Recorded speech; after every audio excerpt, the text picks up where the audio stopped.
रक्तातील साखरेचं प्रमाण किती असलं पाहिजे, योग्य त्याचं प्रमाण उपाशीपोटी एक पाहतो आपण आणि जेवण करून पाहतो.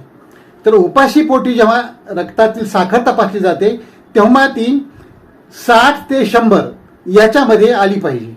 आणि जेव्हा जेवण करून आपण 1.5 ते 2 तासाने साखर तपासतो तेव्हा रक्तातील साखर ही 120 ते 140 याच्यामध्ये आली पाहिजे. म्हणजे हे मिलीग्राम % आहेत.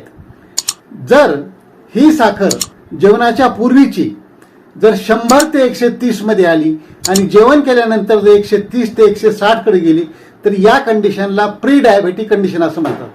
म्हणजे या व्यक्तीला डायबेटीस होण्याची शक्यता जास्त आहे. आणि जर यापेक्षा जास्त लेवल झाली तर त्या व्यक्तीला डायबेटीस झाला आहे, म्हणजे मधुमेहाचा आजार झाला आहे, साखरेची बिमारी जळली आहे हे लक्षात घेतलं पाहिजे. आणि त्याप्रमाणे विलाज किंवा जी काही काळजी घ्यायची आहे ती काळजी घेतली पाहिजे.